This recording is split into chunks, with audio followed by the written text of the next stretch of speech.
A big hello and a warm welcome to all of you amazing and beautiful people out there. Welcome to my channel and welcome to this collective reading. I'm noticing something really interesting and I must share it with you. Just half an hour back or a while back, it was a bright and sunny day, very well lit. And this is an artificial light that you see falling on my face, but the actual light was very bright. And it is summer, so the light was really beautiful. And just like this, how from somewhere all the clouds came in and it became dark and it became intense, the weather, the sky became gray and the light's gone and there's a bit of, if I switch off everything, you'll see that it's a dark room. This is how life is. Life is very unpredictable. Things happen suddenly, things happen in such a way. Sometimes we have no time to even figure it out, like how did this even happen or when did this change happen.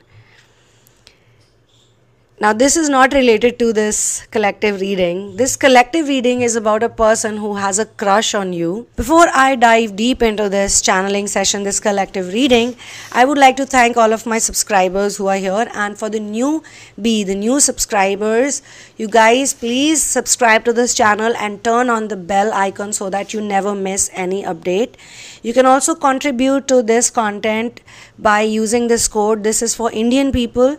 And if you're not from India, then you can use the PayPal link or the Patreon link to become a supporter or a contributor to this particular work that we are doing for global audience, for the whole world. This is the energy that I'm picking on, that someone around you, whosoever's energy I'm picking on, there are obviously two people. One is the person I am reading, doing this reading for, and the other is the energy hovering around you.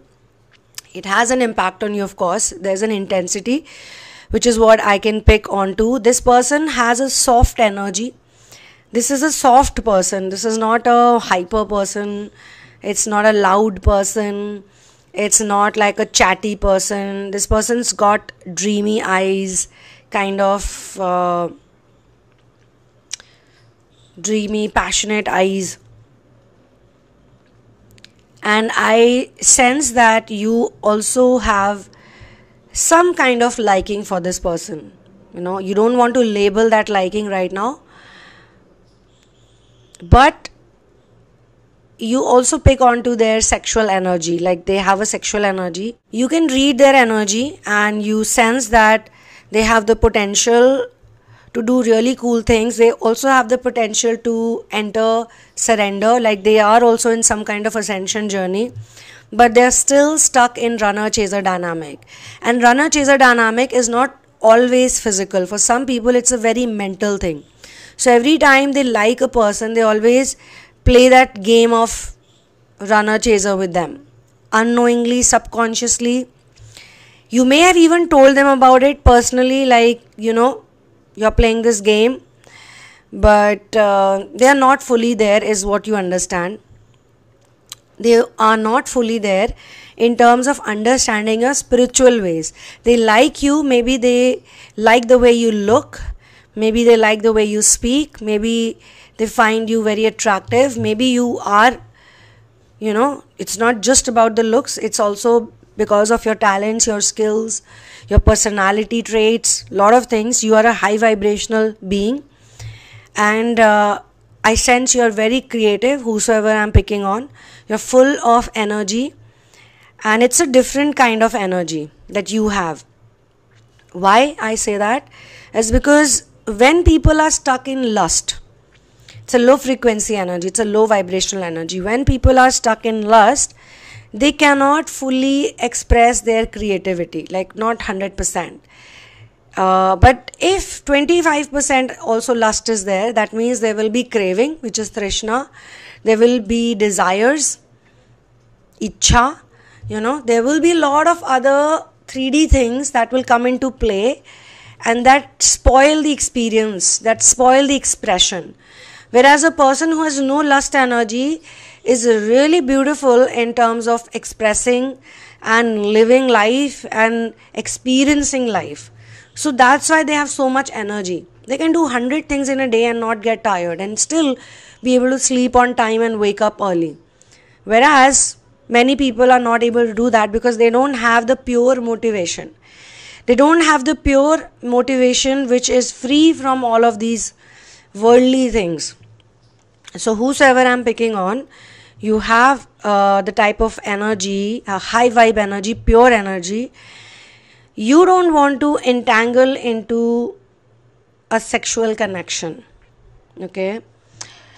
Why? Let me pick out some cards also to make it more spicy.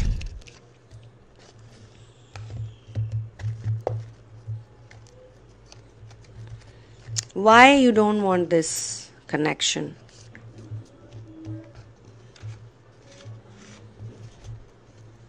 It's gonna rain and it's gonna be a stormy day. Okay, because you're very smart. First card, you're very smart. You know where you don't want to get into, where your energy will get wasted in future. Like you can already see step by step where this is gonna lead to. If you get into it right now, if you fall into the whims and fancies of this person, you know, like they want to meet you, they want to talk to you, they want to do this, they want to do that. Very typical 3D things they want to do. But you're smart, you don't want to get into it. At the same time, because you're enjoying the attention, you're also keeping a check on yourself. You don't want to be that person who is doing all this for attention. You don't need anybody's attention. Pressure, second card is pressure. Pressure because there was a time being labeled as special or different used to bother you. So that pressure, like, oh, you're so special, oh, you're so different, oh, I feel this for you, oh, I feel that for you. You don't want to be into that zone. You're a hippie soul. You're a free soul. You know, you cannot be caged into something. The composer personality, introvert from outside but warm and friendly within. So you are a person who is observing mostly. You don't want to do so much. Whereas this connection, eventually you see it, you see already, you can, you know, you've got good intuition that it's gonna make you want to do a lot of things. Your ancestors interact with you the most, a lot. I mean with you the most in your family tree, in your generation of cousins, and so I think you feel that all of the work that you have done, it's all going to go for a waste and you don't want to take that risk. Okay. You also sense that in future this connection could bring anxiety, conflict, disagreements, strife, struggles, people opposing, fighting in groups. It will create some kind of group dynamic. So you don't want to make it romantic or sexual. You don't want to do that at all. You can make it friendly, you make it like a platonic relationship, or you want to have something, you know, something good has to come out of it. Someone should get some help from it. It should be a contributing connection. But that can only happen if you are strong. It's very interesting. I'm going to give a name to you guys this time. The name given to me is Natalia. I usually don't give names like that, but I've been given Natalia in this energy reading. Either the person's name is Natalia or the reading is for Natalia, or it could be Natalia, the energy. Okay, I do sense a person. It could be a person who is into drugs. You don't want to get into drugs. When I say drugs, it's recreational drugs. Maybe they smoke a lot of joints, or maybe they drink too much shroom tea, or something else. Maybe it's a big time coffee drinker, drinking coffee all day long. That's not also the energy that you connect with that well. You no longer connect with these type of energies where some kind of substance is involved. So you want to take away that. I'm not saying it's bad to have that name Natalia, but I don't know, you guys can also tell me if anyone, it could be for one of you, it may not be for everybody. Maybe one of you has a connection with this name. If there's anything else, I never give names, probably this is the first time, or maybe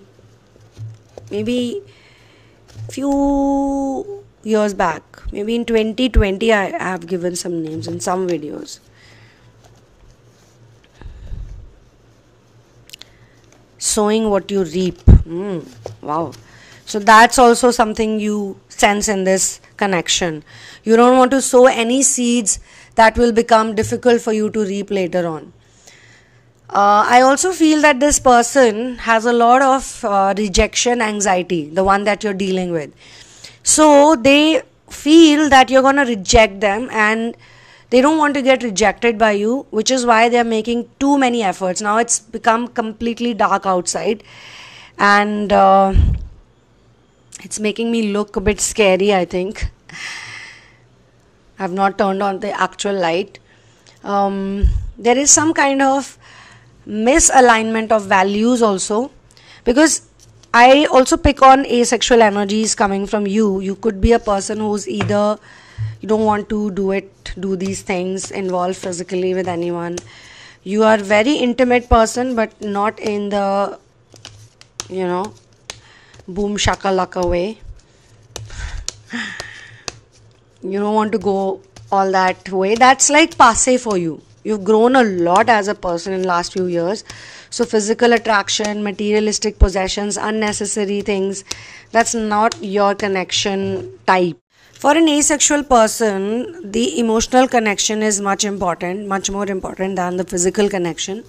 And this other person is giving you a lot of sexual vibes, which make you feel a bit objectified also at times, because you can sense they're drooling over you, and you feel uncomfortable around someone who's placing a lot of strong emphasis on sexual attraction or materialistic possessions. You feel that this is actually reducing you just to your physical attributes or materialistic attributes, and you also sense there's some pressure to conform to them, because they're trying to seduce you into something. This person is totally oblivious to what your goals are, what your inner work is, how you spend your day, what your routine is like. But it's more like, hey, come and do this with me, hey, come and do that with me, hey, do this with me, hey, do that with me, let's go here, let's go there. And you're not into that space, because your time is very precious. Your whole day is very precious. Your timetable is very precious. You don't have half an hour also for these type of things. So I sense that you're going to create some kind of boundary, personal strong boundary with this person, and eventually, hear me out, eventually the same connection will turn into something much more beautiful and much more meaningful. And this person is, I think, is going to be around. It's not a person who's going to give up so easily on you. So, but they need to learn how to be around you. And they also need to learn about love. I think God has sent this person into your life because you're going to teach them some really beautiful lessons on love. You're going to teach them that love is not what you think love is. And I think that will have a very good impact on them. They will always like you. You also like them. I'm not saying you don't like them, but you don't like the way they are approaching this connection right now. And you're going to put your foot down. You're going to put your foot down and you're going to be very strong-headed, because you don't even have time. Even if they play the mind games with you, or even if they act weird, sometimes you cannot even figure it out, because you don't have time to even look at those things. You don't have the time to even chit-chat unnecessarily. And I sense this type of energy in another person. Like, I can pick up one more energy now around you. Wow, this is interesting. Now I sense an energy of a materialistic person who is also very, very goal-oriented. So each time they talk to you because they feel like, okay, they can get something done from you. But you are in a very unique space. So you sense it, and therefore you also realize that this is a kind of connection which is 100% give and take. So if you want to chit chat with them, or if you want to talk to them even generally, they're going to act like, oh, I don't have time for this because I got to go make money, or I got to set business right, while you are totally into, doing wonderful things in life. So you're not after that person either. That person is also probably into you. That's why they connect with you, but they act very exclusive. They try to act like, oh my god, I'm so special, and you gotta do these things to be around me. And you're like, that's not my cup of tea. But again, that person and anybody else, there is an emotional vulnerability that I sense over here. I feel that certain connections take time to grow, and these type of connections also going to take some time, but you are obviously going to be in the lead. You're going to be leading these connections. These type of situationships are not the places where you're gonna bend down or compromise, because you have done those things in life. You have got a lot more experience. For some of you, it's not about the age. You could be younger in age, but you got experience with you, and you know what you want. You don't want this type of a relationship. You've had some bad experiences, or you know who you are as a person. You know where to invest your energy, time and money and whatever, Time is money also. So this is where I'm going to close this channeling session. You are very busy doing your inner work, and you are not going to accept these people the way they are being sent to you, but definitely they are going to change after they sense a heartbreak. This heartbreak is not for you, trust me. This is for you. You're the balanced charioteer. The yin and yang is in balance, and you're going to show these people that love is not about possession. Love is about acceptance. You can get my book In the Name of Love, A Journey of Finding Your Ultimate Soulmate. This book is written via spiritual and divine intervention. The masters protect us. The master protects all of those people who surrender to the masters and who follow the master's path. And it can also be master's wish. It can be master's grace. Whosoever master loves, that person I feel is lucky. When these supernatural paranormal events take place, masters, the great grandmaster is always there as a shield, always taking care of the child, and always in such amazing, in such magical ways, always there. So I'll see you in the next video. One love, peace out, and victory to Ram.